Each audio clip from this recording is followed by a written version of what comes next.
হেমন্ত বিজয় মহন্ত নমস্কাৰ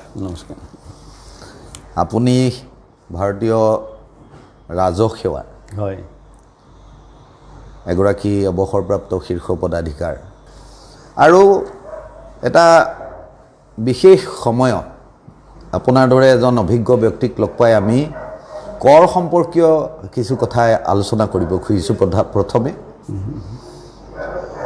যে এই সময়টো প্ৰত্যেকে যিবিলাক আৰ্নিং মেম্বাৰ জেনেৰেল আৰ্নিং পাৰ্চনে কিমানলৈনো টেক্সৰ এক্সামশ্যন দিয়া আছে বা কি বস্তুবিলাক দিলে তেওঁ এক্সামশ্যন পাব পাৰে আমাৰ টেক্স পেয়াৰ ইণ্ডিভিজুৱেলৰ অধিকাংশই নাজানে যিখিনি সাধাৰণ মানুহ হয় হয় এইটোৰ ফলত লোকচান দুটা হয় আমি দেখা এটা হ'ল কোনোবাই পইচা ভৰি পেলাই কোনোবা প্ৰফেশ্যনেলক ল'ব লগা হয় সেই চাৰ্টাৰ্ড একাউণ্টেণ্ট হওক কোনোবা হওক আৰু বহুতে আকৌ সেই কথাখিনিও গম নোপোৱাকৈয়ে অৱশেষত পেনাল্টি ভৰিব লগা হয় বা ক্ৰাইম কৰা বুলি অভিযুক্ত হ'ব লগা হয় হয় তে আমি সেইকাৰণে জানিব খোজোঁ যে ইনকাম টেক্স পে' কৰাৰ ক্ষেত্ৰত মই যিসকল মিলিয়নাৰ আছে বা কৰ্পৰেট ছেক্টৰৰ যিবিলাক মানুহ তেওঁলোকৰ কথালৈ নাযাওঁৱে তাত মানুহ থাকে তেওঁলোকক বুজাই দিয়াৰ কিন্তু সাধাৰণ মানুহে জানিব পৰাকৈ আমাৰ টেক্সৰ ব্যৱস্থাটো কেইবাটাও স্লেবত ইনকাম টেক্সৰ ব্যৱস্থাটো ভাগ কৰা আছে কেইবাটাও আছে মই প্ৰথমতে সেই স্লেবকেইটাৰ সন্দৰ্ভত অকণমান জানিব খুজিছোঁ চাওক ইণ্ডিভিজুৱেল টেক্সেশ্যন দুই প্ৰকাৰৰ থাকে এনেও যদিও আমাৰ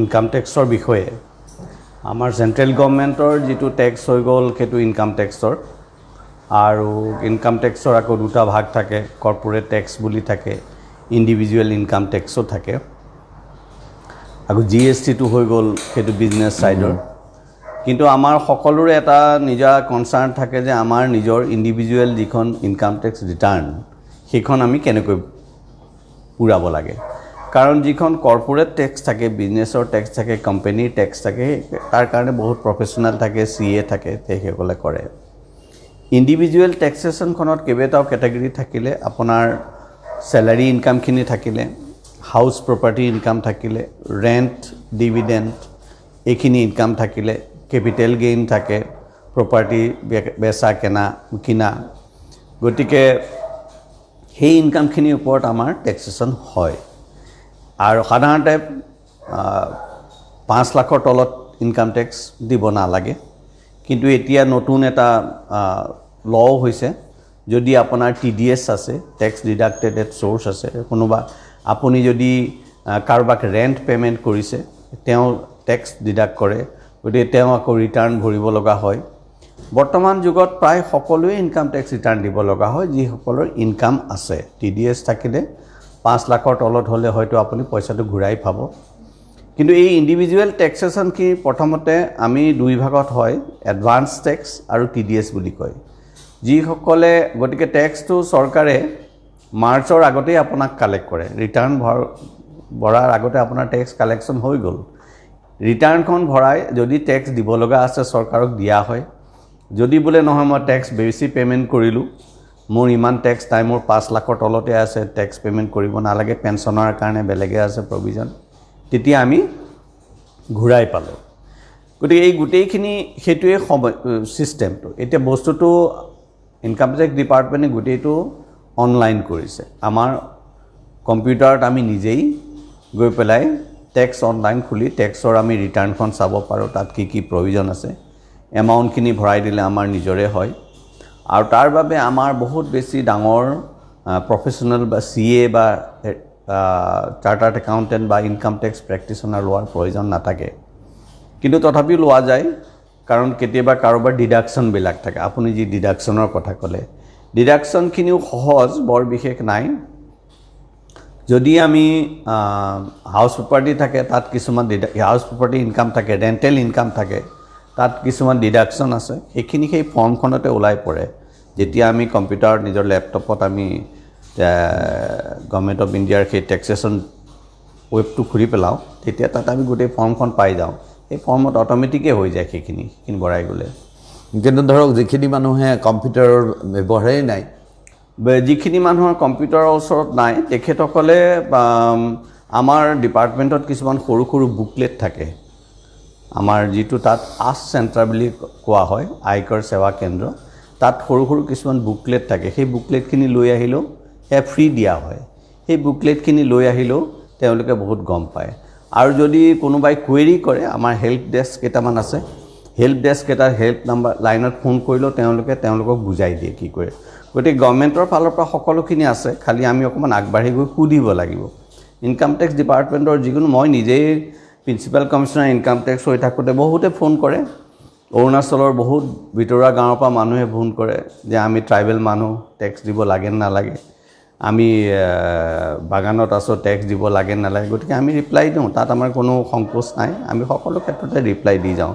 কিন্তু আমি অকণমান আগবাঢ়ি আহিব লাগিব কাৰণ টেক্স দিয়াটো আমাৰ এটা কৰ্তব্য ডিউটি পৰে দেশৰ প্ৰতি এটা ডিউটি পৰে গতিকে আমি নিজে আগবাঢ়ি আহিব লাগিব ক'ৰবাত যদি কিবা অসুবিধা হয় তেতিয়া আমাৰ কনচাৰ্ণ মানুহ আছে তেওঁলোকে বুজাব গতিকে চ'ৰ্চ কেইবাটাও আছে এটাতো সেই বুকলেটখন আছে বা আমাৰ হেল্প ডেস্কত ফোন কৰি আমি সুধিব পাৰোঁ বা কোনোবা তেনেকুৱা জনা শুনা চিনাকি মানুহ পালে টেক্সেশ্যন ডিপাৰ্টমেণ্টৰ তেখেতকো সুধিব পাৰে সেইখিনি অকণমান যুগুতিয়াই ল'ব লাগিব আমি যদি একেবাৰে মাৰ্চ মাহলৈ ৰৈ থাকোঁ বা জুলাই মাহলৈ ৰৈ থাকোঁ তেতিয়া আমাৰ সমস্যা হয় প্ৰতি মাহে অকণ আমি বুজি যাব লাগিব যে টেক্সৰ এইখিনি কাম আছে সেই হিচাপে আমি নিজক অৰ্গেনাইজ কৰি যাব লাগিব যিসকল চেলাৰীত আছে চেলাৰী যিসকলে পায় তেওঁলোকৰ টেক্সেশ্যন বস্তুটো তেওঁলোকৰ যিজন DDO থাকে ড্ৰয়িং এণ্ড ডিছবাৰ্জিং অফিচাৰ থাকে যিজনে তেওঁৰ চেলাৰী চেকটো কাটে তেওঁ মেইনটেইন কৰে তেওঁ TDS ল'ব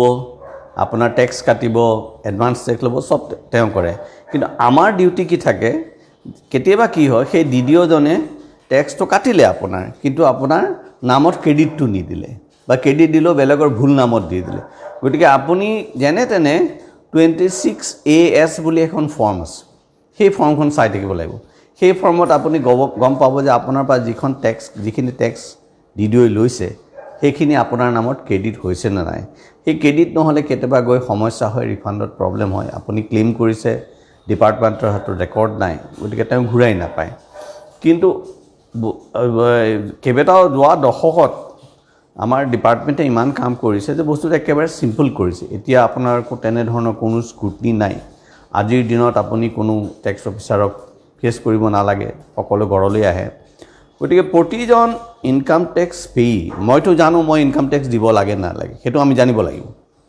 যিজনেই জানে যে মোৰ ইনকাম আছে মই টেক্স দিব লাগিব তেতিয়া তেওঁ অকণমান অনলাইন থাকিব লাগিব এটা ইমেইল এড্ৰেছ থাকিব লাগিব ইমেইল এড্ৰেছ থাকিলে তাতেই নটিচ আহে খবৰ আহে সকলোৰে মোবাইলত খবৰ আহিব তেনেকৈ আহিব আৰু তেওঁ অকণমান আগবাঢ়ি যাব লাগিব আৰু যেতিয়া অকণমান আগবাঢ়িলে গোটেইখিনি খবৰ পোৱা যায় এতিয়া ধৰক চেণ্ট্ৰেল গভৰ্ণমেণ্টৰ যিটো চেলাৰী স্লেব হয় একদম থাৰ্ড গ্ৰেড এমপ্লয়ী এজনেও চেলাৰীটো মানে টেক্স ৰিটাৰ্ণ দিবলগীয়া মানে টেক্স পে' কৰিবলগীয়া এটা স্লেবত তেওঁলোকৰ চেলাৰীটো থাকে হয় ফ'ৰ্থ গ্ৰেড এমপ্লয়ী এজনৰ সেই ফ'ৰ্থ গ্ৰেড এমপ্লয়ীজনৰ ডিপাৰ্টমেণ্টে DDO যিটো কথা কৈছে যে তেওঁ সেইটো মেইনটেইন কৰিব লাগে এতিয়া বহু সময়ত তেওঁ প্ৰপাৰলি হয়তো মেইনটেইন নকৰে বা তেওঁ ঠিকেই টেক্সটো কাটি ৰাখিছে নিদিয়ে ক্ৰেডিট হৈছেও কিন্তু তেওঁৰ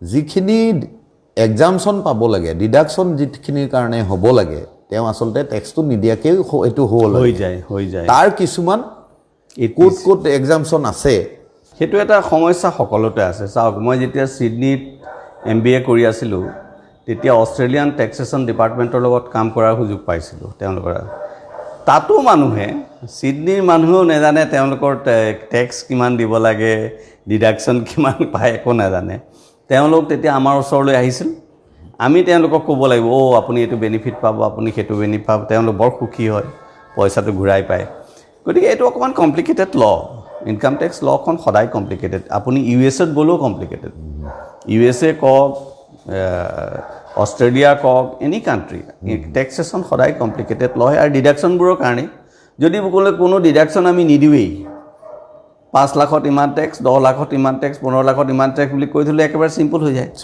কিন্তু ইনকাম টেক্সবোৰ দিব লগা ডিডাকশ্যনবোৰ দিওঁ কাৰণ আমাৰ এখন আমাৰ ছ'চিয়েল ৱেলফেয়াৰ ষ্টেট নহয় জানো আমি মানুহক বিভিন্ন ধৰণৰ ক্লাছ আছে সকলোকে একেধৰণে ডিল কৰিব নোৱাৰোঁ কাৰোবাক বেনিফিট দিব লাগিব সেইবোৰ কৰোঁতে কমপ্লিকেটেড হৈ গৈ থাকে বস্তুটো কিন্তু অকণমানতো সুধিবই লাগিব এতিয়া মোৰ সোধোঁ যে 5 লাখ ধৰক মোৰ 5 লাখ টকাৰ ওপৰত দৰমহা মই ভাড়া ঘৰত থাকোঁ যদিও দৰমহা বেছি এনেকুৱা কি বিষয়ত আচলতে টেক্সটো ৰেহাই পাব পাৰে ফিজটো ৰেহাই পাব আপুনি আৰু হাউচ ৰেণ্ট এলাউৱেঞ্চ যিটো থাকে আপুনি যদি ভাড়া ঘৰত থাকে আপোনাৰ অফিচে কিবা এটা হাউচ ৰেণ্ট দিব নহয় আপোনাক সেই হাউচ ৰেণ্টটোৰ ওপৰত এটা আপুনি বেনিফিট পাব আৰু ধৰি লওক ঘৰত কোনোবা যদি বিশেষ তেনেকুৱা হেণ্ডিকেপ মানুহ আছে আপোনাৰ ডিপেণ্ডেণ্ট তেওঁলোকৰ ট্ৰিটমেণ্টৰ কাৰণেও আপুনি ডিডাকশ্যন এটা পাব আৰু আপুনি যদি মেডিকেল ইঞ্চুৰেঞ্চ লৈ থৈছে তাতো এটা আপুনি ৰিবেট পাব টেক্স ৰিবেট পাব আৰু 80C বুলি এটা ছেকশ্যন আছে যিটোত আপুনি ধৰি লওক ইঞ্চুৰেঞ্চ লৈছে কিছুমান টেক্স ফ্ৰী টেক্স ইনচেণ্টিভ থকা ইঞ্চুৰেঞ্চ আছে আগতে আছিলে কিষাণ বিকাশ পত্ৰ কিবা কিবি জমা হয় বা NSC বুলি এটা আছিলে আজিকালি সেইবোৰ নোহোৱা হ'ল আৰু এতিয়া ইঞ্চুৰেঞ্চ ছেক্টৰটো লৈছে 80Cত আপুনি সেইবিলাক বেনিফিট পাব যিবিলাক আপোনাৰ ইনভেষ্টমেণ্ট হয় ধৰি লওক আপুনি টেক্স ফ্ৰী বণ্ড আছে কিছুমান টেক্স ফ্ৰী বণ্ড জেনেৰেলি আপোনাৰ ৰেলৱে বণ্ড আহে টেক্স ফ্ৰী বণ্ড নাবাৰ্ডৰ টেক্স ফ্ৰী বণ্ড আহে সেই টেক্স ফ্ৰী বণ্ডত যদি আপুনি ইনভেষ্ট কৰে সেইটো আপুনি এটা ক্লেইম কৰিব পাৰিব গতিকে ইনভেষ্টমেণ্ট কৰোঁতে অকণমান সেই য'ত আপুনি পোষ্ট অফিচৰ ছেভিংছ বেংকত আছে গতিকে যেতিয়া আপুনি ইনভেষ্টমেণ্ট কৰিবলৈ যাব তেতিয়া সেই ইনভেষ্টমেণ্ট কৰা সেইজনে কৈয়ে দিব আপোনাক একেটা বেনিফিট আপুনি পাব সেইটো সুধিব লাগে আপুনি ফিক্স ডিপজিট থ'বলৈ যাওঁতেও সুধিব লাগিব যে মই ইয়াত ইণ্টাৰেষ্ট কিমান পাম ইয়াত এক্সামশ্যন কিমান আছে টেক্স ইনকাম সেই টেক্সটো কেলকুলেট কৰি ল'লেই হ'ল সেই সময়ত নোট কৰি ল'লেই হ'ল ইনভেষ্টমেণ্ট কৰিব সময়ত বাকী অন্য যিবোৰ আছে সেইবোৰ যেনে আপোনাক মই ক'লোঁ স্কুল টিউশ্যন ফিজটো আপুনি পাই গ'ল টিউশ্যন ফিজৰ কিবা এটা পায় তাৰপিছত আপোনাৰ ATU বুলি যিটো মই ক'লোঁ ডিপেণ্ডেণ্ট মাক বাপেকৰ বা হেণ্ডিকেপ চিলড্ৰেনৰ সেইটো পায় গতিকে সেইখিনি স্পেচিয়েল প্ৰভিজন কেইটামানে আছে বেছিভাগ আছে আপোনাৰ সেই 80Cৰ আণ্ডাৰত ইনভেষ্টমেণ্টৰ ওপৰত গতিকে ইনভেষ্টমেণ্ট কৰিবলৈ যাওঁতে অকণমান সুধি ল'লে আপুনি সেইটো গম পাই যাব তাত একো নাই আৰু কেপিটেল গেইনৰটো বেছি নাই সেইটো বৰ মিনিমাম টেক্সেশ্যন এটা আছে ইণ্ডেক্সেশ্যন কিছুমান হয় আপুনি ধৰি লওক আজি 10 বছৰ আগতে ঘৰ এটা বনালে 10 লাখ টকা আপুনি বিক্ৰী কৰিলে যেনিবা 50 লাখ টকা আপোনাৰ টেক্স ইনকাম হ'ল 40 লাখ টকা 50ৰ 10 মানে 40 লাখ টকা 40 লাখ টকাৰ ওপৰত আপোনাৰ 10% টেক্স হ'ব লাগে আপুনি যেনিবা 4 লাখ টকা আপোনাৰ ইনকাম টেক্স হয় কিন্তু সেইটো নহয় আপুনি যে কষ্টটো আপোনাৰ 10 লাখ আছে 10 বছৰ আগত লৈ সেইটো ইণ্ডেক্সেশ্যন হ'ব হ'লে হয়তো সেইটোৰ ভেলু আজিৰ দিনত হৈ গৈ 13 লাখ বা 15 লাখ হ'ব তেতিয়া আপোনাৰ ইনকামটো কমি গ'ল টেক্সেশ্যনটো কমি গ'ল সেইটো অকণমান কেলকুলেশ্যন সেই বস্তুটো সেইটোৱে মই কৈছোঁ যে গাঁৱৰ মানুহবিলাক ধৰক তেওঁ শিক্ষক হয় তেওঁৰ দৰমহাটো ধৰক 5 লাখ আছে কিন্তু তেওঁৰ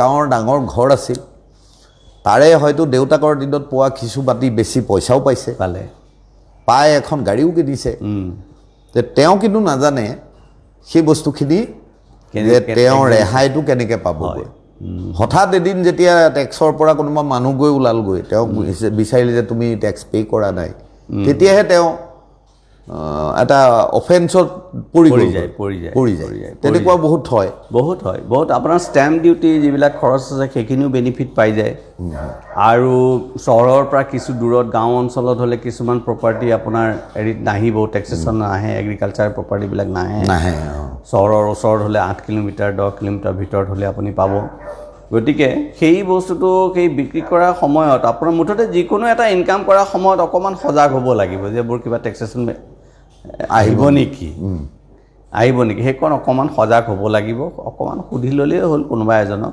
এতিয়া মই আন এটা কথা জানিব খুজিছোঁ সেইটো হ'ল ধৰক মই 5 লাখ টকা উপাৰ্জন কৰোঁ বা ওপৰত 5 লাখ টকাৰ ওপৰত উপাৰ্জন কৰোঁ। মোৰ ল'ৰা হায়াৰ ছেকেণ্ডেৰী পাছ কৰিছে। হায়াৰ ছেকেণ্ডেৰী পাছ কৰাৰ সময়লৈ সি এডাল্ট হ'ল, 18 বছৰ হ'ল, এডাল্ট হ'ল।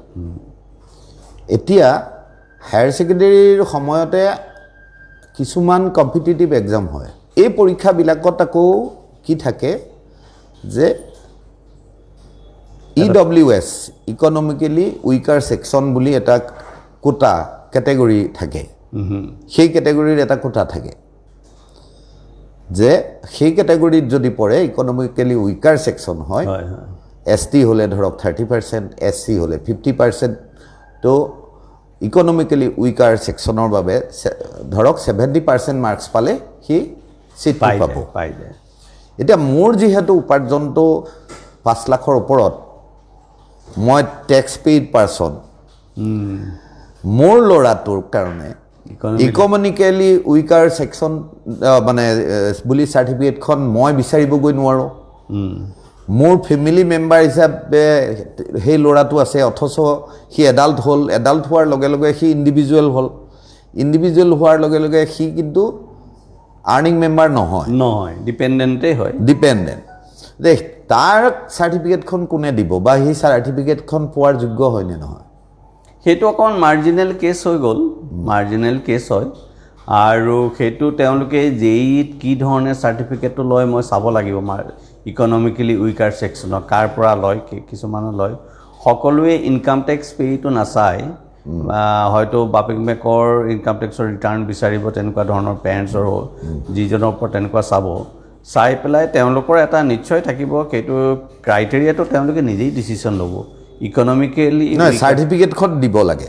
তাৰমানে যেতিয়া ফৰ্ম ফিল আপ কৰে, সেই ফৰ্ম ফিল আপ কৰোঁতে ইকনমিকেলি উইকাৰ চাৰ্টিফিকেটখন দিব লাগে। এনেই আগতেতো এইটো আমাৰ মৌজাদাৰেই দিছিলে, আগতে মৌজাদাৰে দিছিলে। এতিয়া ইকনমিকেলি উইকাৰ ছেকশ্যনৰ চাৰ্টিফিকেটটো একজেক্টলি মই নাজানিম কোনে দিয়ে, কিন্তু ইনকাম টেক্স ৰিটাৰ্ণৰ লগত তাৰ লিংক নাথাকিব। আমি নিদিওঁ, সেইটো ডিপাৰ্টমেণ্টে নিদিয়ে। মই সেইটো কোৱা নাই। মই কৈছোঁ যে সেই ল'ৰাটোৱে ইকনমিকেলি উইকাৰ চাৰ্টিফিকেট এখন, যিহেতু সি এডাল্ট হ'ল, ইণ্ডিভিজুৱেল হ'ল, সি এখন তাৰ বাবে চাৰ্টিফিকেট সি উলিওৱাৰ যোগ্যতা তাৰ আছেনে নাই বাপেকে চাকৰি কৰাৰ পিছতো? সেইটো তেওঁ এডাল্টৰ সেইটো চাগে নিদিব, সেইটো নিদিয়ে। কাৰণ তেওঁ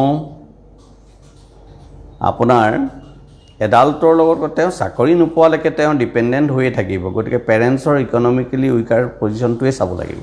আৰু এতিয়া ধৰক ইনকামটো 5 লাখ হোৱাৰ পিছতো যিখিনি মোৰ ল'ৰা ছোৱালীৰ পঢ়া, ঘৰ ভাড়া বা আন হেৰিৰ কাৰণে মই টেক্স এক্সামশ্যন পাইছোঁ, তো সেই ডিডাকশ্যন হৈছে।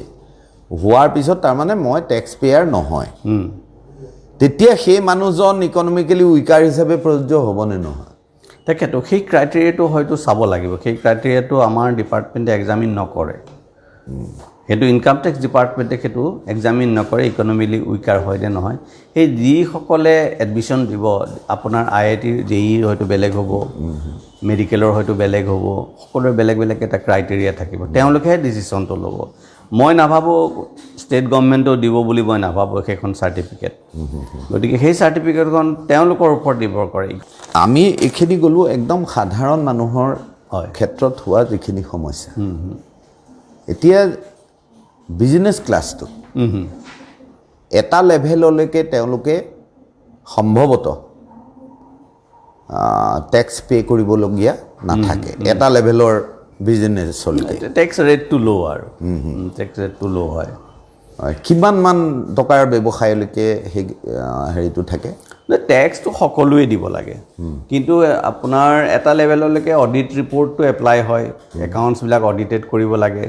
আৰু এটা লেভেললৈকে কি হয়, সাধাৰণতে সৰু যেতিয়া লেভেলত থাকে তেওঁলোকে প্ৰপাইটাৰশ্বিপ বিজনেছবিলাক কৰে। হয়, প্ৰপাইটাৰশ্বিপৰ বিজনেছৰ যিটো ইনকাম, হয়, সেই ইনকামটো সেই ইণ্ডিভিজুৱেলজনৰ ইনকাম টেক্স ৰিটাৰ্ণৰ লগত ক্লাব হৈ যায়। আপোনাৰ ধৰি লওক এখন সৰু গুমঠি দোকান এখন আছে, সেই দোকানখনৰ যিটো ইনকাম হ'ব, purchase minus sales minus purchase, আপুনি 5 লাখ টকাৰ কিনিলে, আৰু 6 লাখ টকা সেল কৰিলে 1 লাখ টকা আপোনাৰ ইনকাম হ'ল তাৰ পৰা আপুনি সেই দোকানখনৰ ইলেক্ট্ৰিচিটি ল'ৰা এটা যদি ৰাখিলে তাৰ ইনকাম এইবিলাক কিবা কিবি মাইনাছ কৰি যেনিবা আপোনাৰ ইনকামটো হৈ গ'ল 25,000 টকা 30,000 টকা দোকানখনৰ পৰা সেই 30,000টো আপোনাৰ ব্যক্তিগত ৰিটাৰ্ণৰ অন্য ইনকামবিলাকৰ লগত ক্লাব হৈ যাবতো আৰু সেই গোটেইখিনি যদি 5 লাখৰ তলত আহে তেতিয়া আপুনি টেক্স ফ্ৰী আৰু যিসকল ডাঙৰ ইনকাম তেওঁলোকৰ বেলেঞ্চ শ্বীট বেলেগ হ'ব কৰ্পোৰেশ্যন হ'ব পাৰ্টনাৰশ্বিপ ফাৰ্ম হ'ব কোম্পানী হ'ব ট্ৰাষ্ট হ'ব তেওঁলোকৰ ইনকামটো বেলেগ হ'ব গতিকে যেতিয়া এটা লেভেলৰ পিছত আপুনি পাৰ্টনাৰশ্বিপ ফাৰ্ম খুলিব লাগিব কোম্পানী খুলিব লাগিব আপুনি সদায় প্ৰপাইটৰশ্বিপ কনচাৰ্ণ বুলি বেছি দূৰ চলিব নোৱাৰে এতিয়া এগ্ৰিকালচাৰ প্ৰডাকশ্যন যিবিলাক এগ্ৰিকালচাৰ ফাৰ্মিঙৰ সৈতে জড়িত সেই এগ্ৰ' প্ৰডিউচাৰবিলাকৰ টেক্সেশ্যনৰ ক্ষেত্ৰত ৰিলেক্সেশ্যন কিছু থাকেই সম্ভৱ আছে বহুত আছে মানে যদি এগ্ৰ' প্ৰডাক্টৰ লগত জড়িত কোনোবাই ফাৰ্মিঙৰ জৰিয়তে আৰ্ণ কৰিছে তেনেহ'লে তেওঁ কিমান টকা পৰ্যন্ত হেৰি দিবলগীয়া নহয় ফাৰ্মিঙৰ আৰ্ণ কৰাখিনিতো টেক্স নাথাকে সাধাৰণ উদাহৰণ এটা দিলোঁ চাহ বাগানৰ ক্ষেত্ৰত আমাৰ অসমত বহুতো গ্ৰীণ লিফ গ্ৰ'ৱাৰ আছেতো গ্ৰীণ লিফ তেওঁলোকৰ থাকে তেওঁলোকে গ্ৰীণ লিফ হয় আৰু ফেক্টৰীত ছাপ্লাই দিয়ে গতিকে তেওঁলোকে কোনো টেক্স দিব নালাগে সেই ইনকামটো সম্পূৰ্ণ ফ্ৰী থাকে আৰু কিন্তু যিবিলাক বাগানৰ ফেক্টৰীও আছে আৰু টি গাৰ্ডেনো আছে তেওঁলোকে 40%ৰ ওপৰত টেক্স দিব লাগে তো 60%টো তেওঁলোকে এগ্ৰিকালচাৰ ইনকামত গুচি যায় কিন্তু 40%ৰ ওপৰত তেওঁলোকে টেক্স দিব লগা হয় গতিকে এগ্ৰিকালচাৰ যিখিনি ফাৰ্ম প্ৰডিউচ আছে যিসকলে বিক্ৰী কৰে তেওঁলোকৰ কোনো টেক্সেশ্যন নাই কিন্তু ট্ৰেডাৰ্ছৰ আছে কোনোবাই যদি এগ্ৰিকালচাৰ প্ৰডাক্টৰ মাত্ৰ ট্ৰেডে কৰে তেওঁ আকৌ টেক্সেশ্যন দিব লগা হয় আৰু এগ্ৰিকালচাৰ ইনকাম টেক্সৰ এই ফ্ৰী এক্সামশ্যনটো বহুতে সুবিধা হয় যিটো কৰ ফাঁকি হয় বহুতেই বিশেষকৈ আমাৰ ওচৰৰ পাহাৰীয়া অঞ্চলবোৰত য'ত টেক্সৰ হেৰিটো নাই তেওঁলোকে বহুতে এগ্ৰিকালচাৰ ইনকাম দেখুৱাই দিয়ে নিজৰ ব্লেক মানিটো হোৱাইট কৰিবৰ কাৰণে ক'ৰবাত বেংকত জমা কৰি থৈ দিয়ে তাৰপিছত ঘৰ কিনিলে ক'ৰ পইচা বোলে আমাৰ এগ্ৰিকালচাৰ ইনকামৰ পইচা কিন্তু তেতিয়া কুৱেশ্যন আহে যে তোমাৰ ইমানখিনি এগ্ৰিকালচাৰ প্ৰডাকশ্যন হ'বলৈ কিমান মাটিৰ প্ৰয়োজন আছে সেইটোতো প্ৰশ্ন আহিব আপুনি এবিঘা মাটি দেখুৱাইতো মই বছৰি 15-20 লাখ টকাৰ ইনকাম দেখুৱাব নোৱাৰোঁ সেইমানখিনি মাটি লাগিব তাত গতিকে সেই কৰ ফাঁকিটো তাত ধৰা পৰি যায় গতিকে এগ্ৰিকালচাৰ ইনকামত বহুতে সুবিধা লয় আৰু যিসকল সঁচাই এগ্ৰিকালচাৰিষ্ট তেওঁলোকৰ ওচৰলৈ টেক্সেশ্যনৰ কোনো কথা নাই আপুনি যদি ব্লেক মানিটো ব্লেক কৰি ৰাখি চলি আছে হয়তো ইনকাম টেক্স ডিপাৰ্টমেণ্ট ফ'কাছত নাহিব দেখা নাপায় কিন্তু যিদিনে আপুনি ব্লেক মানিটো হোৱাইট কৰিবলৈ যত্ন কৰিব সেইদিনে ইনকাম ডিপাৰ্টমেণ্ট পাই যায়গৈ তাত কাৰণ এটা সময়তো কৰিব লাগিবই আপুনি সদায় আপুনি ব্লেকত চলিব নোৱাৰে বহুত পইচা ক'ত থ'ব আৰু আজিকালিতো একেবাৰে নোৱাৰা হ'ল আগতে আছিলে এতিয়াতো কেছৰ কাম নাই গতিকে সেইটো বৰ বিশেষ এটা আজিকালি সেইবোৰ কমি আহিছে আৰু কমি যাব এতিয়া আৰু নোৱাৰে এটা সময়ত পাৰিছিলে আৰু চাবলৈ গ'লে চৰকাৰে সকলোৰে পিছত দৌৰি নুফুৰে আমি ভাবোঁ ইনকাম টেক্স দিয়াটো প্ৰতিজন নাগৰিকৰ কৰ্তব্য তেওঁলোকে দিয়ক আৰু কোনোবাই যদি কৰ ফাঁকি দিছে সেইটোকো চৰকাৰে এনেকৈ নলয় যে তেওঁ একেবাৰে কিবা এটা ডাঙৰ ক্ৰাইম কৰিছে তেনেকৈ নলয় এটা চিটিজেন্স ডিউটি হয় যদি তেওঁ বহুত কিছুমান ফাইনেন্সিয়েল ইৰেগুলাৰিটি কৰিছে যিটো কোৱা হয় আমাৰ মানি লণ্ডাৰিং যে বিদেশলৈ পইচা পঠিয়াই দিছে বিদেশৰ পৰা পইচাবোৰ আনিছে কাৰবাৰ নামত তেতিয়া কিন্তু সেইটো বৰ ক্ৰিমিনেল এংগলত গুচি যায়গৈ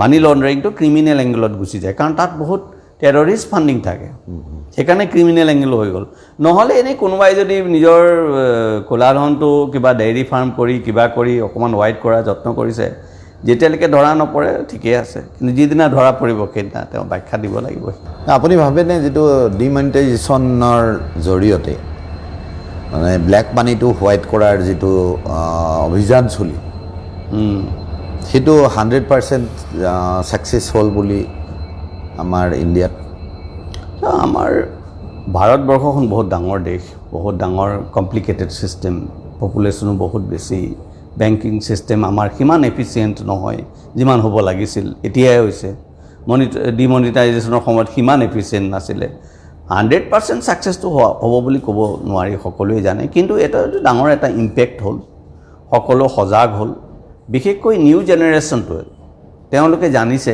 লাহে লাহে বুজি পাইছে যে কেছৰ কাম নাই, কেছত তেওঁলোকে বিজনেছ কৰিব নিবিচাৰে। এতিয়া আমাৰ এটা অভ্যাস আছিল যে আমি পকেটত ৱালেটটো নহ'লে, কেইটামান পইচা নহ'লে ওলাই যাবলৈ ভয় লাগে। কিন্তু আমাৰ ল'ৰা ছোৱালীক সেইটো নহয়, তেওঁলোকৰ হাতত সেই ডেবিট কাৰ্ডটো থাকিলেই হ'ল, ক্ৰেডিট কাৰ্ডটো থাকিলেহে তেওঁলোকক 100 টকা দিলে তেওঁলোকে কনফিউজেই হয়, মই পইচাটো ক'ত খৰচ কৰিম। এতিয়া তেওঁলোকে পইচা হেণ্ডেল কৰিব নাজানে। গতিকে সেইবোৰ এফেক্ট আছে, ছ'চিয়েল এফেক্টটো আহিবতো এটা সময়ত। এইটো বৰ ধুনীয়া ষ্টেপ লোৱা হ'ল, ডিমনিটাইজেশ্যন কৰি গোটেই ব্লেক মানিটো ছাইড কৰি দিয়া হ'ল। আৰু এটা কথা দেখা যায় যে মই আকৌ ক্ৰিমিনেল ইনভেষ্টিগেশ্যনৰ কথাটো ক'বলৈ গৈছোঁ। আমাৰ ইয়াতে ধৰক মাজে মাজে ৰেইড হয়। আজি কেইদিনমানৰ আগতো অসমৰ বহুকেইটা জেগাত ৰেইড হৈছে। ইনকাম টেক্স ডিপাৰ্টমেণ্টৰ পৰা সেই ইনফৰ্মেশ্যনখিনি টোটেল তেওঁনো কি ইৰেগুলাৰিটি কৰিছিল বা কেনেকুৱা ইৰেগুলাৰিটিৰ জৰিয়তে তেওঁ কি পেনাল্টি, কি পানিছমেণ্ট পাব লগা হ'ল, এক্সাম্পল হিচাপে আগলৈ মানুহে সেইটো নকৰিবৰ কাৰণে এই কথাখিনি সদৰি কৰা নহয় বিতংভাৱে। সদৰি কৰাটো সেইটো কনষ্টিটিউশ্যনে আমাক দিয়া নাই নহয়, সেইটো ইণ্ডিভিজুৱেল ৰাইটত পৰে। আমি কাৰো ইনকামৰ বিষয়ে কাকো ক'ব নোৱাৰোঁ। আপোনাৰ প্ৰপাৰ্টিৰ ওপৰত আপোনাৰহে অধিকাৰ আছে। আমি খালি টেক্সটোহে কালেক্ট কৰিব পাৰোঁ, কিন্তু আমি সদৰি কৰিব নোৱাৰোঁ যে আপুনি ইমান টকা হেৰাফেৰি কৰিলে, ইমানখিনি প্ৰপাৰ্টি আছে। সেইটো কনষ্টিটিউশ্যনে আমাক এলাউ নকৰে নহয়। সেইকাৰণে আমি সেইটো বস্তু লুকাই ৰাখিব লাগিব, কাৰো নাম নাযায়, ক'তো নাই। দুই এটা পেপাৰত কিবা কিবি ওলাই, ৰেইডৰ সময়ত অমুকৰ ঘৰত ৰেইড হ'ল, সেইটো এটা নিউজ। কিন্তু কি পালে, কি ইৰেগুলাৰিটি আছিল সেইটো নাপায়। সেইটো নাপাব। দুটা কাৰণত নাপায়। এটাতো আপোনাৰ যিটো তেখেতৰ অধিকাৰ আছে, গোপনীয়তা মেইনটেইন কৰাৰ, প্ৰাইভেচি মেইনটেইন কৰাৰ এটা অধিকাৰ আছে, তো সেইটোক আমি খৰ্ব কৰিব নোৱাৰোঁ, নাম্বাৰ 1। নাম্বাৰ 2, কি পালে ডিচিশ্যনটো লওঁতে টাইম লাগে। আমি 3-4 দিন, এসপ্তাহ কৰি পেলাই বস্তুখিনি ইনভেষ্টিগেশ্যন কৰা হ'ল, তেওঁৰ ঘৰত ডকুমেণ্টছ, প্ৰপাৰ্টি, সোণ, গহনা পাতি, পইচা পাতি গোটাই ল'লোঁ, বেংকৰ ষ্টেটমেণ্টবিলাক আনি ল'লোঁ, বিভিন্ন মানুহৰ লগত ডিলিং। সেইখিনি প্ৰচেছ কৰোঁতে প্ৰায় 6 মাহ 2 বছৰ সময় লাগেতো। সেই 2 বছৰলৈ আৰু তাৰ কোনো ৰিলেভেঞ্চ নাথাকে যে এইটো কেছত আমি ইমান পালোঁ, এইটো কেছত কিমান পালোঁ, এনেকুৱা নাথাকে। কিছুমান কেছত হৈছে, প্ৰচিকিউশ্যন হৈছে, কিছুমান কেছত, বহুত কম কেছত হয় প্ৰচিকিউশ্যন হয়, তেতিয়া হয়তো নিউজত আহিব পাৰে যে তেওঁৰ টেক্সেশ্যনৰ ডিফল্টৰ কাৰণে এইটো কেছত তেওঁৰ প্ৰচিকিউশ্যন হ'ল, সেইটো নিউজ আহিব। কিন্তু কেনেকৈ কি হ'ল ইমানখিনি প্ৰচেছ নাই, প্ৰাইভেচি কথা থাকে তাত। আৰু যিখিনি ধৰক ইলিগেল মানি ৰিকভাৰী হয়, তাৰ কোনো মানে হেৰি দিব নোৱাৰে, ফেইল হয়, নোৱাৰে। সেই পইচাখিনি কি কৰে? টেক্স হয়, সেইখিনি গোটেইখিনি। কিছুমান ক্ষেত্ৰতো আপোনাৰ 200-300% টেক্স হৈ যায়। এতিয়া সেইখিনি পইচা নাপায়, সেইখিনি টেক্স দিব লাগে। সেইটো ৰিজাৰ্ভ বেংকলৈ গুচি যায়, টেক্সেশ্যনাৰ ৰেভিনিউ, গভৰ্ণমেণ্ট ৰেভিনিউ হিচাপে ৰেভিনিউ হৈ যাব, গভৰ্ণমেণ্টৰ ৰেভিনিউ। গ'ল্ডখিনি কি হয়, গ'ল্ডখিনি অকণমান সমস্যা হয়। গ'ল্ড সেইবোৰ তেওঁলোকে যদি যাৰ অৰ্ণামেণ্টছ অনা হৈছে, তেওঁলোকে যদি টেক্সেশ্যনটো পইচাখিনি দি পেলাই অৰ্ণামেণ্টখিনি খুলি আনে, ডিপাৰ্টমেণ্টৰ কাৰণে সুবিধা হয়। যদি অৰ্ণামেণ্টখিনি খুলি নানে, তাতে পৰি আছে, তেতিয়া অলপ সমস্যা হয়। সেইখিনি আকৌ অকশ্যন কৰা, কিবা কিবি বহুত আহে। তেনেকৈ কাৰোবাৰ ঘৰ থাকে, ঘৰবিলাক এটাচমেণ্ট কৰা হয়, প্ৰপাৰ্টিবিলাক এটাচ কৰি দিয়া হয়। যদি অ'নাৰে গৈ পেলাই টেক্সটো দিলে, দি প্ৰপাৰ্টিটো খুলি ল'লে ডিপাৰ্টমেণ্টৰ কাৰণে, আৰু যদি নকৰে তেতিয়া আমি প্ৰপাৰ্টিটো অকশ্যন কৰিব লগা হয় মাৰ্কেটত। তেনেকুৱা বহুত কেছ হৈছে। সেইটোতো বহুত সময়ত আমি দেখোঁ যে প্ৰপাৰ্টিটো এটাচ কৰা হ'ল, কিন্তু বছৰৰ পিছত বছৰ সেই তেনেকৈ থাকোঁতে কেছটো শেষ হোৱা নাই। হয়তো অকশ্যন কৰিবলগীয়া প্ৰক্ৰিয়াটো ইমান দীঘল যে ঘৰটোৱে আল্টিমেটলি ডেমেজ হৈ গ'লগৈ। মাটিখিনি ভেলু থাকে, ক'ৰবাত নহয় ক'ৰবাত ভেলু এটা থাকেই, কিন্তু আৰু ডিপাৰ্টমেণ্টে সেইবোৰ বিভিন্ন ধৰণে সেইবোৰ প্ৰচেছ কৰি থাকে। আজিকালি স্পীডটো বাঢ়িছে, আগতে নাছিলে। আজিকালি এতিয়া স্পীডটো বাঢ়িছে, অকশ্যন কৰা, ৰিকভাৰী কৰা। ডিপাৰ্টমেণ্টেই আছে, আমাৰ এটা ৰিকভাৰী অফিচাৰ থাকে, তেওঁৰ কামেই সেইটো, অকশ্যন কৰা। আৰু বহুত ক্ষেত্ৰত যেতিয়া আমি অকশ্যন লেভেলটো পোৱাৰ আগতে কোনোবা ওলাই আহে, পইচাটো দি দিয়ে, টেক্সটো দি দিয়ে আৰু লৈ যায়। তাৰ আগতে এনাউন্স কৰা হয়, ঢোল বজোৱা হয়, ঘৰৰ আগত গৈ নতুন প্ৰচেছত কোৱা হয়। গতিকে আৰু তেখেতৰ টেক্স ডিফল্টাৰ হেৰি ওলাব, নাম ওলাব, ডিফল্টাৰ্ছ লিষ্ট ওলাব। সেইখিনি দিয়াৰ পিছত বহুতে আহি পে'মেণ্ট কৰি দিয়ে, আৰু যদি নকৰে তেতিয়া অকশ্যনত যোৱা যায়। এই গোটেই মানে এখন দেশ ধৰক এইকেইটা বস্তুৰ ওপৰতে গোটেই দেশখন চলি থাকে। আজি কাষ্টম ডিউটিয়ে হওক বা ৰিচোৰ্চৰ ৰয়েলটি হওক, তাৰপিছত ইনকাম টেক্স হওক, চেল টেক্স হওক, এই গোটেইখিনিৰ পৰা যিখিনি আৰ্ণ হয় ৰেভিনিউ, হয়, লেণ্ড ৰেভিনিউ, এইখিনিক লৈ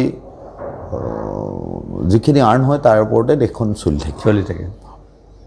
ইয়াত দেখা যায় যে যিবিলাক মাল্টি মিলিয়নাৰ বা কৰ্পৰেট গ্ৰুপ আছে, সেইবিলাকৰ ক্ষেত্ৰত চৰকাৰৰ যিবিলাক এক্সামশ্যন থাকে, সেই এক্সামশ্যনবিলাকে তেওঁলোকক এনকাৰেজ কৰাৰ কাৰণে সেইটো কৰিবও লাগিব, সেইটোও সঁচা যে বাহিৰৰ গ্ৰুপবিলাক, কোম্পানীবিলাক ইয়ালৈ আহিবৰ কাৰণে তেওঁলোকক এনকাৰেজ কৰিবলৈ কিছুমান অফাৰ দিব লাগিব। কিন্তু এইটোৰ ফলত যিটো ফিনান্সিয়েল ডিপেণ্ডেঞ্চি অন ৰেভিনিউ, সেই ডিপেণ্ডেঞ্চিটো কেতিয়াবা এনেকুৱা হৈ যায় নেকি যাৰ বাবে গভৰ্ণমেণ্ট ধাৰত পোত যাব লগা হয়? আমাৰ ৰেভিনিউ আৰু এক্সপেণ্ডিচাৰৰ যিটো গেপটো, ডেফিচিট গেপটো যিটো, সেই গেপটো যিমান ডাঙৰ হ'ব আমাৰ কাৰণে সিমান বেছি সমস্যা হয় দেশৰ কাৰণে। আৰু সেই গেপটো কমাবলৈকে আমাৰ টেক্সেশ্যন ডিপাৰ্টমেণ্টে অভাৰনাইট কাম কৰে। এটা সময়ত আমাৰ আছিলে টেক্সেশ্যন কালেকশ্যন ক'ৰবাত 2 লাখ ক্ৰ'ৰ, 3 লাখ ক্ৰ'ৰ, আমি চাকৰি জইন কৰোঁতে 1 লাখ 2 লাখ ক্ৰ'ৰ এনেকুৱা আছিলে। আজিৰ দিনত এতিয়া গৈ 12 লাখ ক্ৰ'ৰ, 13 লাখ ক্ৰ'ৰ এনেকুৱা কালেকশ্যন হ'ল, কাৰণ এটা ড্ৰাইভ থাকে। আৰু তেনেকৈ GSTৰ ক্ষেত্ৰতো ইনকাম হয়। গতিকে গভৰ্ণমেণ্টে সদায় চেষ্টা কৰে সেই গেপটো কমাবলৈ, যে দুয়োটা আমাৰ ইনকাম আৰু এক্সপেণ্ডিচাৰৰ মাজৰ গেপটো কমক, যাতে ধাৰ কৰিব নালাগে। আৰু এই ক্ষেত্ৰত যিটো আমাৰ প্ৰাইম মিনিষ্টাৰ মাননীয় নৰেন্দ্ৰ মোদী ডাঙৰীয়াও বাৰে বাৰে কয় যে আমাৰ অনেষ্টিৰ কথা আছে দেশৰ বহুতো। ব্যক্তিগত ইণ্ডিভিজুৱেল ৰিটাৰ্ণবিলাকত মানুহ যথেষ্ট পে'মেণ্ট কৰে বুলিয়েই মই ক'ব লাগিব, যদিও এমাউণ্টটো কম। কিন্তু কৰ্পৰেট লেভেলত মোৰ যিটো অভিজ্ঞতা যোৱা 34 বছৰ ডিপাৰ্টমেণ্টত কাৰ পৰা, কৰ্পৰেট লেভেলত মানুহৰ অনেষ্টি লেভেলটো বহুত কম, একেবাৰে নগণ্য।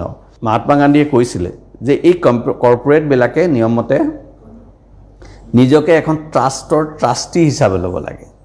যে মই আজি এটা বিজনেছ কৰিছোঁ, যেনিবা মোৰ এটা ডাঙৰ এটা ফেক্টৰী আছে, এটা কোম্পানী আছে, মই কোম্পানীটোৰ মালিক নহয়। প্ৰথম কথাটো মোৰ মাথাত আহিব লাগিব যে কোম্পানীটো এটা বেলেগ বস্তু, মই সেই কোম্পানীটোৰ এমপ্লয়ি। গতিকে মোৰ যিখিনি সময় মই দিছোঁ তাৰ কাৰণে মোক কোম্পানীয়ে কিবা এটা দৰমহা দিছে, আৰু সেই যিটো দৰমহা পাইছোঁ তাতকৈ মই ডাবল মই কোম্পানীক বেনিফিট কৰিব লাগিব। সেই এটিটিউডটো যেতিয়ালৈকে নাহে, কোম্পানীও গ্ৰ' নকৰে, দেশেও টেক্স নাপায়, আমাৰ অৰ্থনীতি উন্নতি নহয়। কিন্তু সেই এটিটিউডটো নাই, যিটো মহাত্মা গান্ধীয়ে কৈ গৈছিলে ট্ৰাষ্ট হিচাপে। সেই আমি কোম্পানীটো নিজৰ বস্তু বুলি ভাবোঁ।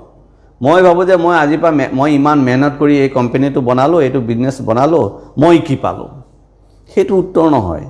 যিদিনাখন মই কোম্পানী ফৰ্ম কৰি দিলোঁ, মই এজন শ্বেয়াৰ হোল্ডাৰ বা ডাইৰেক্টৰ, সেইদিনাখন মই সেই কোম্পানীটোৰ চাকৰ হ'লোঁ, ছাৰ্ভেণ্ট। সেই কোম্পানীটো মোৰ মালিক হ'ল। সেই এটিটিউডটো চেঞ্জ কৰিব লাগিব, তেতিয়াহে আমি তাৰ কোম্পানীটো বেনিফিট হ'ব, কোম্পানীৰ যিমান এমপ্লয়ি আছে তেওঁলোকৰ বেনিফিট হ'ব। কাৰণ তেতিয়া আমি এমপ্লয়িক দৰমহা দিবলৈ বেয়া নাপাওঁ। আমি কি দেখিছোঁ, এই ডাইৰেক্টৰবিলাকে ডাঙৰ ডাঙৰ মোটা চেলাৰী লয়, ডাঙৰ ডাঙৰ বিদেশী গাড়ী ল'ব, কিন্তু এমপ্লয়ি এটা 4th গ্ৰেডৰ এমপ্লয়ি এটাক পইচা দিবলৈ টান পায়। 8,000 পৰা দৰমহাটো 15,000 কৰিবলৈ বৰ কষ্ট পায়। সেইটো কিয় হৈছে? কাৰণ তেওঁ ভাবিছে এই গোটেই পইচাখিনি মোৰ। গোটেই মানে মাইণ্ডছেটটো চেঞ্জ হ'ব লাগিব। তো তেওঁ ভাবিব লাগিব যে এই 4th গ্ৰেডৰ এমপ্লয়িটো, যিটো ছিকিউৰিটি গাৰ্ড থিয় হৈ আছে, যিটো ড্ৰাইভাৰ আছে, সিও কোম্পানীটোৰ চাকৰ আৰু ময়ো কোম্পানীটোৰ চাকৰ। কোম্পানীহে পে'মেণ্ট কৰিব, মইতো নকৰোঁ। যদি কোম্পানীৰ বেনিফিট হৈছে তুমিও লোৱা, ময়ো লওঁ, একেলগে সকলোৱে। তেওঁ এটা পজিশ্যনত আছে, এইটো বৰ চেঞ্চিটিভ ইছ্যু, সেইকাৰণে মই কৈ আছোঁ আপোনাক। এইটো বিষয়ত মানুহে চিন্তা নকৰে। তেতিয়া মই এটা হস্পিটেলবিলাকত বিশেষকৈ আপুনি চাব, আজি মই এখন হস্পিটেল বনালোঁ, কোম্পানী এটা খুলি এখন হস্পিটেল বনালোঁ। যিদিনাখন কোম্পানী বনাই হস্পিটেল খুলিলোঁ, সেইদিনাখনৰ পৰা মই সেইখন হস্পিটেলৰ এটা চাকৰ। দৰকাৰ হ'লে হস্পিটেলৰ বৰ্ডে মোক উলিয়াই দিব পাৰিব লাগিব, মোৰ তাত আৰু কোনো কাম নাই, মোৰ ৰোল নাই। যদি মই ভাল ডাক্তৰ, মই কাম কৰিম, প্ৰেক্টিছ কৰিম, পইচা পাম। আৰু যদি মই ভাল ডাক্তৰ নহয়, মোক এই ডাক্তৰখন এই বৰ্ডে উলিয়াই দিব পাৰিব লাগিব। সেইখন হস্পিটেল হ'ব সেই এমপ্লয়িবিলাকৰ, সেইখন হস্পিটেল হ'ব সেই ডাক্তৰখিনিৰ। স্কুলৰ ক্ষেত্ৰতো সেইটো।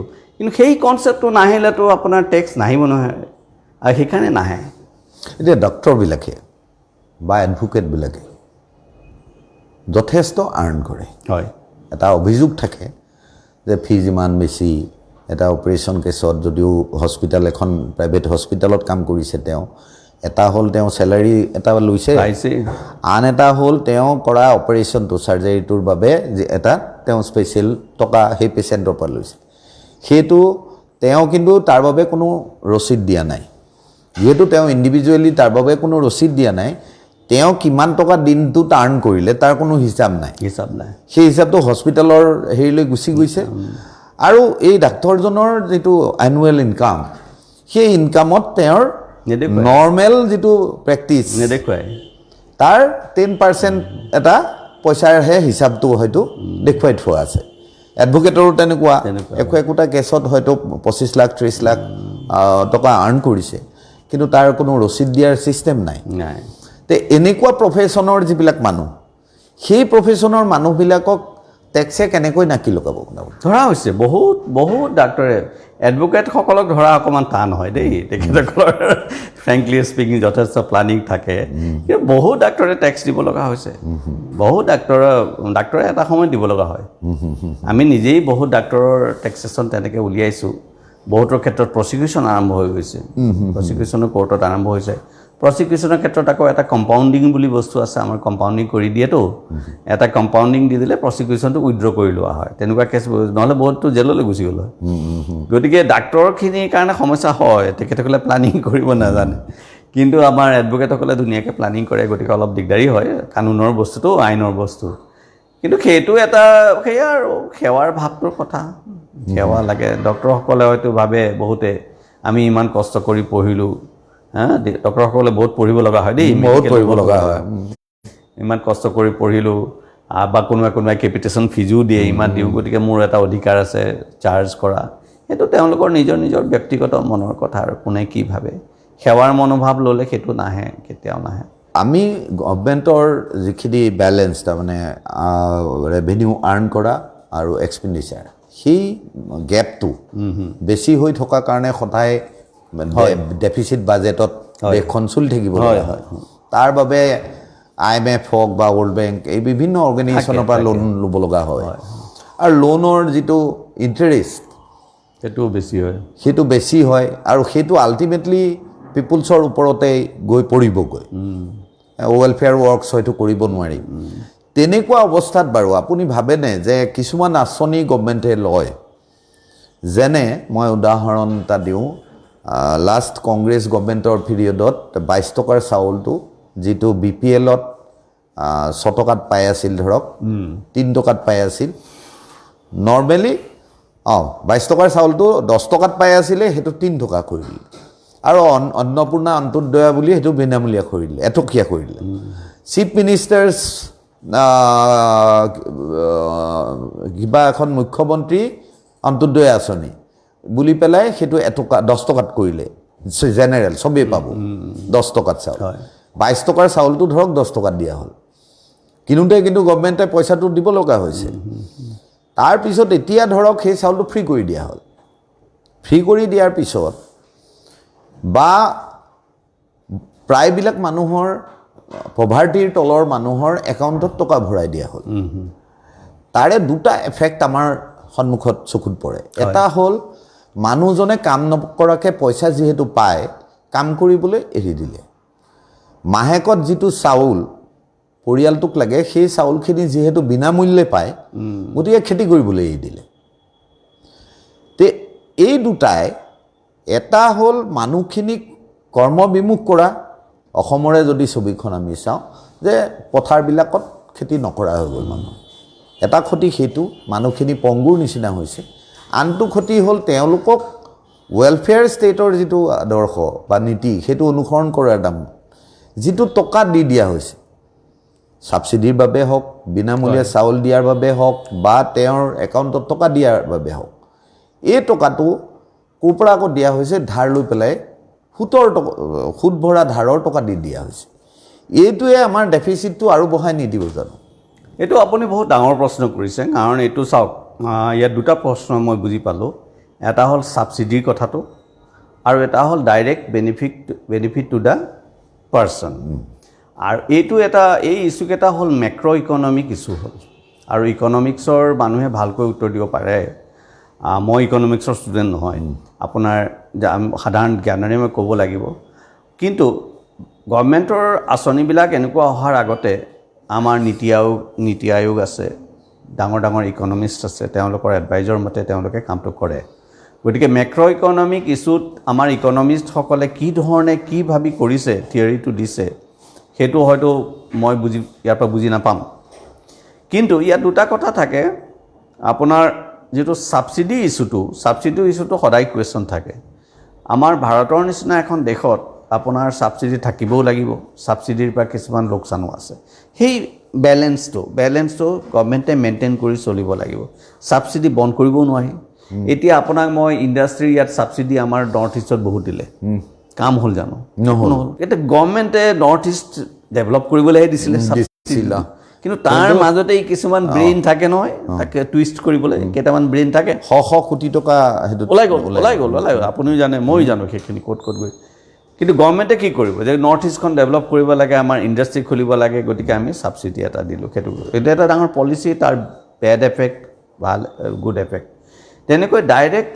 মানি টু বেনিফিচিয়াৰী এইটো এটা ডাঙৰ ইছ্যু এইটো বহুত ডাঙৰ ইকনমিষ্ট থিয়ৰি আছে ইয়াত আপুনি ডাইৰেক্ট দিব নে গ্ৰোথৰ ট্ৰিকল ডাউন এফেক্ট দিব যে আপুনি যদি এটা এৰিয়া ডেভেলপ কৰি দিয়ে প্ৰতিজন মানুহে ইকুৱেলি বেনিফিট হ'ব বুলি ভাবে এটা সেইটো থিয়ৰি আনটো থিয়ৰি নহয় আমি মানুহ হাতত ডাইৰেক্ট পইচা দিম তেওঁলোকৰ পাৰ্চেজিং পাৱাৰটো বাঢ়িব লাহে লাহে আমাৰ ইকনমিটো গ্ৰ' হ'ব সেইটো এটা বেলেগ থিয়ৰি আছে গতিকে দুইটা থিয়ৰিৰ মাজত এটা বেলেঞ্চ চলি থাকে দেই চৰকাৰে সেইটো ভাবি গুণিয়ে কৰে ইয়াত এটা থাকে দুটা বস্তু আছে ডাইৰেক্ট বেনিফিটটোত মই কওঁ যে এটা সময়ত মানুহক কেতিয়াবা ডাইৰেক্ট বেনিফিট দিব লগা হয় যেটো আমাৰ কৰোনা এপিডেমিক হৈ গ'ল বা আমাৰ যেটো ইকনমিক সিচুৱেশন হ'ল আমাৰ বিজেপি চৰকাৰ অহাৰ আগলৈকে ভাৰতত যেটো এটা সাংঘাতিক এটা কৰাপচন আছিলে হেতু আমি সকলোৱে মানিব লাগিব যি ধৰণৰ মানে ৭০,০০০ কোটি ১ লাখ কোটি এনেকুৱা ধৰণৰ মানে ভাইব নোৱাৰা কিছুমান কৰাপচনৰ এটা প্ৰসেস ইনষ্টিটিউচন হৈ গ'লটো গতিকে সেই পৰিৱেশটোৰ পৰা ওলাই আহিবলৈ এই সাধাৰণ মানুহখিনিক সাপোৰ্ট দিবলৈ অকমান সময় আপুনি ডাইৰেক্ট বেনিফিট দিব লাগিব বিশেষ কৰোনা সময় ডাইৰেক্ট বেনিফিট দিবই লাগিব কিন্তু সেই ডাইৰেক্ট বেনিফিটটো হয়তো বহুত দিন কন্টিনিউ নহয় নাম্বাৰ 1 আৰু নাম্বাৰ 2 সেই ডাইৰেক্ট বেনিফিটৰ পইচাখিনি অহাৰ ব্যৱস্থাটো চৰকাৰে আগতে কৰি ল'ব ডাইৰেক্ট লোনৰ পৰা বা আমাৰ যেটো ৰিজাৰ্ভ আছিলে ৰিজাৰ্ভৰ পৰা উলিয়াই সিহঁতক নিদিয়ে তেনেকে দিলে হয়তো এটা অংক দিব কিবা এটা কিন্তু চৰকাৰে এইটো প্লানিং কেতিয়াও নকৰে যে আমাৰ ৰিজাৰ্ভটো শেষ হৈ যাওক বা আমি গুটেখিনি লোন হৈ যাওঁ নহলে আমাৰ নিচিনা পাকিস্তানৰ নিচিনা অৱস্থা হৈ গ'ল হৈ যাব আজি পাকিস্তানত মালয়েছিয়াৰ লোন ঘূৰাই দিব নোৱাৰাৰ কাৰণে সিহঁতৰ এৰোপ্লেনখনকে থৈ দিলে বন্ধ কৰিলে আমাৰ সেইটো সিচুৱেশন নহয় আমাৰ দেশত সকলোৱে ধুনীয়াকৈ কৰে সকলোৰে মনত কিছুমান সন্দেহ থাকে সকলোৱে যে ইমানবোৰ পইচা আমি বেংকৰ একাউণ্টত ভৰাই আছো ক'ৰ পৰা আহিছে এটা প্ৰশ্ন আহে কিন্তু চৰকাৰে সেইটো প্লানিং কৰে নকৰা নহয় প্লানিং কৰি বহুত ৰাস্তা আছে প্লানিং কৰাৰ চৰকাৰে সেই পইচাখিনি সোসাইটিত ঘূৰাই আছে ক'ৰ পৰা ইফালে পা আনিছে ইফালে গৈছে ইফালে পা সেইটোৱে চৰকাৰৰ কাম তাৰ মাজত আৰু এটা আছে ইনফ্ৰাষ্ট্ৰাকচাৰ ডেভেলপমেণ্ট চৰকাৰে ইনফ্ৰাষ্ট্ৰাকচাৰ ডেভেলপমেণ্টৰ ওপৰত গুৰুত্ব দিছে যেতিয়া আপোনাৰ ইকনমিটো লো হয় তেতিয়া গভৰ্ণমেণ্টৰ স্পেণ্ডিংটো বাঢ়ে সেইটো মেক্ৰ' ইকনমিক থিয়ৰিত পৰে যে ইকনমিটো আমাৰ শ্লো হৈছে জিডিপি ডাউন হবে ইকনমি শ্লো হৈছে তেতিয়া আমাৰ গভৰ্ণমেণ্ট স্পেণ্ডিংটো বাঢ়ি দিয়ে গভৰ্ণমেণ্টৰ স্পেণ্ডিং ক'ত কৰিব ইনফ্ৰাষ্ট্ৰাকচাৰত কৰিব ৰাস্তা বনাই দিব ব্ৰিজ বনাই দিব ইনফ্ৰাষ্ট্ৰাকচাৰত যেতিয়া ইনভেষ্টমেণ্ট কৰিব তাৰ বেনিফিটটো আকৌ সাধাৰণ মানুহৰ হাততেই যাবগৈ গতিকে এটা বিজ বেলেঞ্চত চলি থাকে এইবোৰ মেক্ৰ' ইকনমিক চেঞ্জেছ সময় লাগে বাট অল চেড এণ্ড ডান আমি এতিয়াও বহুত ষ্ট্ৰং ইণ্ডিয়ান ইকনমি বহুত ষ্ট্ৰং গোটেই ভাৰত পৃথিৱীত কৰোনাই যেনেকৈ কপাই দিলে আমাক নোৱাৰিলে আমি ষ্ট্ৰং আৰু আমি ষ্ট্ৰং এটা কাৰণতে যে আমাৰ মানুহখিনিৰ ইণ্ডিয়ান নাগৰিকৰ এটা এবজৰ্পশ্যন কেপাচিটি আছে কম্প্ৰমাইজ আছে আমি এটা ৰুটি হলো আমি ফ্যামিলিত গুটেকেটা ভাগ কৰি খোৱাৰ আমাৰ এটা স্বভাৱ আছে না ভাত কেটামান আমি সকলোৱে খালো 1 কেজি চাউলে হওক 2 কেজিয়ে হওক সেই যেটো কম্প্ৰমাইজ আমাৰ এটিটিউড আমি সমাজখনত ইটোৱে সিটোক মিলি চলি যাওঁ কাজিয়া লাগিলেও ওচৰৰ ঘৰত বিপদ এটা হলে দৌৰি গৈ পেলাই আমি সহায় কৰোঁ কিবা এটা দিওঁ দুখ হলে সেই এটিটিউডটোৰ কাৰণে আমি টিকি আছোঁ ধুনীয়াকৈ আৰু চলিব, একো প্ৰব্লেম নাই ইয়াত, চৰকাৰে নিশ্চয় কৰিছে তাত। আপুনি যোৱা কিছুদিন ধৰি আপোনাৰ লোকেলিটি আপুনি কিছু ছ'চিয়েল এক্টিভিটি আপুনি চলাই আছে। হয় হয়। এতিয়া কথা হ'ল কি যে আপুনি যিটো লেভেলত প্ৰফেশ্যনেলি আপুনি বা academically taxation, development, policy making এইবিলাক ক্ষেত্ৰত আপুনি যিমান স্কিল, সেই স্কিল পাৰ্চনেলিটি এজন আপোনাৰ যিখিনি স্কিল সেই টেক্সেশ্যনৰ ক্ষেত্ৰত হওক, ডেভেলপমেণ্ট পলিচিৰ ক্ষেত্ৰত হওক, ইকনমিক বেলেঞ্চৰ ক্ষেত্ৰত হওক, GDP গ্ৰথৰ ওপৰত হওক, তে এই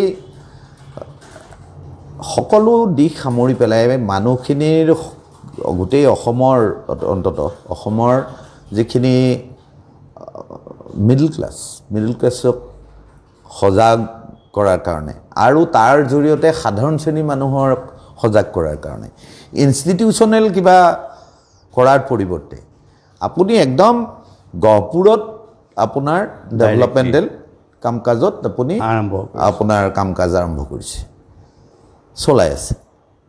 ইয়াৰ কাৰণ কি? আমি আচলতে জীৱিকা সূত্ৰহে চাকৰি জইন কৰা হ'ল। তুমি ভেৰি ফ্ৰেংক, মই ভবা নাছিলোঁ যে IRS কৰিম, চাকৰি কৰিম, ইনকাম বাবাই সোমাই যোৱা হ'ল আৰু জীৱিকা পইচাটো লাগে আৰু চলিবলৈ। আৰু দ্বিতীয় কথাতে আমি যিটো ভগৱানৰ কৃপাত আমি যিটো কামত হাত দিওঁ তাক চিৰিয়াছলি লওঁ, এইটো চাকৰিয়ে হওক, খেতিয়ে হওক, সমাজকৰ্মেই হওক, আমাৰ প্ৰতিটো কামতে একেই আপুনি ডেভ'শ্যনটো পাব।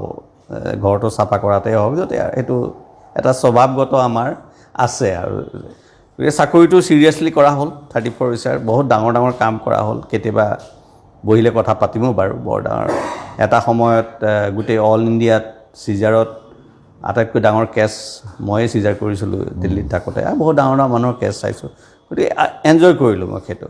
আৰু সেই সময়তো মই সামাজিক কামত লাগি আছিলোঁ, সৰু সুৰাকৈ লাগি আছিলোঁ, নথকা নহয়। ভাল লাগে মোৰ ৰাইজৰ লগত থাকি। আৰু কৰ্ম হিচাপে মই ডিব্ৰুগড়তো বহুত কাম কৰিছিলোঁ। এটা সময়ত স্বচ্ছতা অভিযানত আমি ঝাৰু লৈ নিজেই ডিব্ৰুগড় টাউনখন চাফা কৰিছিলোঁ। ডিব্ৰুগড় টাউনখন বহুত লেতেৰা আছিল, বদনামো আছিল। গতিকে আমি ডিব্ৰুগড় টাউনখন ঝাৰু মাৰি আমি প্ৰচেছন কৰি চাফা কৰিছিলোঁ CRPFৰ লগ লাগি। মঙলদৈৰ ডিপিলা অঞ্চলৰ চিপাঝাৰ ডিপিলা অঞ্চলতো তাতো বহুত কাম কৰা হৈছে।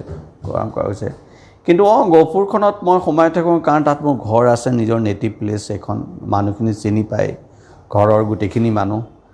আৰু বিশেষকৈ এই অৱসৰ লোৱাৰ পিছত গহপুৰৰ ৰাইজে আৰু বিজেপিৰ কাৰ্যকৰ্তাসকলে মোক ক'লে যে ইয়াত যিজন বিধায়ক আছে তেওঁৰ কাৰ্যকৰ্ম প্ৰণালী তেওঁলোক সুখী নহয়, বিভিন্ন ধৰণৰ সমস্যা ক'লে। গতিকে অহা এই বিধানসভা ইলেকশ্যনত 2021 বিধানসভা ইলেকশ্যনত আমি প্ৰাৰ্থী হিচাপে আগবাঢ়িলে তেওঁলোকে ভাল পাব, আগবাঢ়িব বিচাৰিছে। ময়ো চালি জাৰি চাই অকণমান আগবঢ়া হ'ল প্ৰাৰ্থীত্বৰ। ৰাইজৰ ডিমাণ্ডটো পূৰাবলৈ নৱেম্বৰৰ 5 তাৰিখে বিজেপিত জইন কৰা হ'ল। আৰু তাৰপিছত এই সামাজিক কৰ্মবোৰৰ ফটো লোৱা হ'ল। সেইকাৰণে আপুনি দেখিছে বেছিকৈ, আগতে ফটো নাছিলে, এতিয়া ফটো লোৱা হ'ল। গহপুৰ অঞ্চলত কৰা হৈছে কাৰণ গহপুৰ ৰাইজে বিচাৰিছে যে মই কিবা এটা কৰি দেখুৱাওঁ যে তেওঁলোকৰ বাবে মই উপযুক্ত প্ৰাৰ্থী হয় নে নহয়। যদি মই একো কৰি নেদেখুৱা ঘৰতে কৈ থাকিলেতো নহ'ব, কিবা এটা কৰি দেখুৱাব লাগিব। আৰু সেইবাবে যিখিনি কৰিছোঁ গতানুগতিকভাৱে কৰি থকা হৈছে, কিন্তু এতিয়া বস্তুটো ডকুমেণ্টেড হৈছে আৰু পাব্লিছ হৈছে। আগতে ডকুমেণ্টেড। গহপুৰত বিজেপিৰে এজন বিধায়ক আছে, উত্তৰ বৰা ডেকা ল'ৰা। তেওঁক মানুহে কিয় মানে তাৰ বাবে উপযুক্ত বুলি ভাবা নাই, বা দলীয় কাৰ্যকৰ্তাসকলে তেওঁৰ অসমৰ্থ বুলি পেলাই কিয় ভাবিছে? চাওক, মই তেখেতক সমালোচনা কৰিব বিচৰা নাই, কিন্তু তেখেতৰ যেতিয়া সকলোৱে অভিযোগটো দিলে, কাৰণ তেখেত মোৰ ভাল বন্ধু, তেখেতৰ যোৱাবাৰ নিৰ্বাচনত মই যথেষ্ট সহায় কৰিছিলোঁ, তেখেতেও জানে।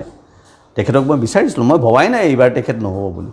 কিন্তু তেখেতৰ কাৰ্যপ্ৰণালী যেতিয়া বিশ্লেষণ কৰি মই দেখিলোঁ, তেখেতে বিশেষকৈ সাংগঠনিক দিশটোত একেবাৰে বিফল হৈ গ'ল। গহপুৰত বিজেপিৰ যোৱা 5 বছৰে যিটো সংগঠন গঢ়ি উঠিব লাগিছিল সেইটো নহ'ল। আজি গহপুৰত এটা ভাল অফিচ নাই বিজেপিৰ। সিদিনা মই আহি যেতিয়া ইণ্টাৰভিউ দিবলৈ আৰম্ভ কৰিলোঁ বিজেপি অফিচ কিয় নাই, তেতিয়া এটা অফিচ খোলা হৈছে।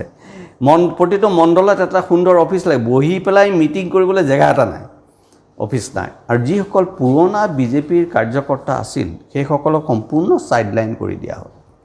নতুন নতুন মানুহ কিছুমান আনি কামত দিয়া হ'ল, যিবিলাকক সমাজত কোনো ষ্টেণ্ডিং নাই, ৰেচপেক্ট নাই। বিজেপিৰ কৰ্মকৰ্তাসকল, কাৰ্যকৰ্তাসকল অতি সুন্দৰ, ইমান নিস্বাৰ্থভাৱে এটাও আশা নকৰাকৈ কাৰ্য কৰি গৈছে।